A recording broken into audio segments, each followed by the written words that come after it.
Next poem చక్షుషా మనసా వాచ కర్మణ చ చతుర్విధం.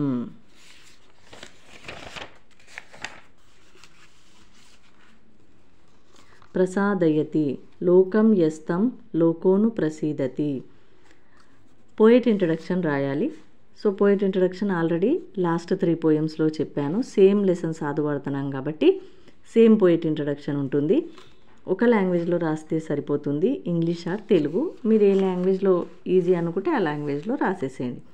పోయెట్ ఇంట్రడక్షన్ రాసిన తర్వాత ప్రతిపదార్థ చక్షుష విత్ ఐస్ కళ్ళతో, మనస విత్ మైండ్ మదితో మనస్సుతో, వాచ విత్ స్పీచ్ వాక్కుతో, కర్మణాచ అండ్ విత్ యాక్షన్ క్రియచే, చతుర్విధం ఇన్ దీస్ 4 ways 4 విధములుగా, యహ వన్వు ఎవరు, లోకం టు ద వరల్డ్ లోకమునకు ప్రపంచమునకు, ప్రసాదయతి బెస్టస్ హ్యాపీనెస్ ఆనందింపచేస్తాడో, లోకః వరల్డ్ ఈ లోకము, తం టు హిమ్ వానిని, అనుప్రసీదతి గివ్స్ హ్యాపీనెస్ ఇన్ రిటర్న్ ఆనందింపచేస్తుంది.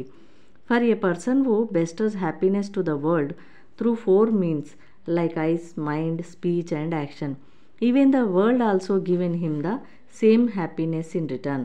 ఎవరైతే ఈ లోకంలో ఉన్నవారికి కళ్ళతో, మదితో, వాక్కుతో మరియు క్రియారూపంగా ఆనందింపచేస్తారో వారికి ఈ లోకం కూడా ఆనందింపచేస్తుంది. అందరికీ ఉపకారం చేయాలని పై పద్యం యొక్క భావం అన్నమాట.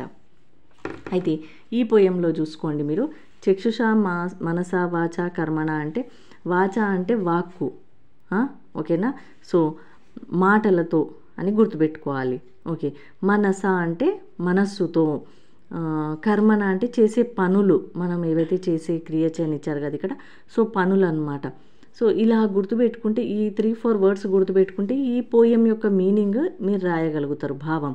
సో ఇక్కడ కవి ఏం చెప్తున్నారంటే మనం వాక్కుతో, మన మాటలతో, చక్కని మాటలు ఎవరిని ఇన్సల్ట్ చేయకుండా మాట్లాడామో మళ్ళీ మనకు ప్రసాదం రూపంలో లోకం అదే పొందింపజేస్తుంది. అంటే ఏంటి అంటే ఇక్కడ మనం అందరితో చక్కగా మాట్లాడితే, ఎవరిని ఇన్సల్ట్ చేయకుండా ప్రౌడ్గా ఈగోగా, మళ్ళీ అందరూ మనతో అలాగే మాట్లాడతారు.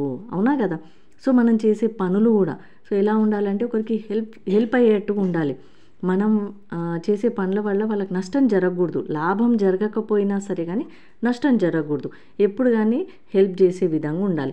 అలాంటప్పుడు మనకి ఎప్పుడైనా రిటర్న్లో తర్వాత ఎన్ని రోజులైనా సరే కొంచెం లేట్ అయినా పర్లేదు, వాళ్ళు కూడా మనకు హెల్ప్ చేస్తారు కదా. సో ఇలా మనం మంచి ఆలోచించాలి మనస్సుతో.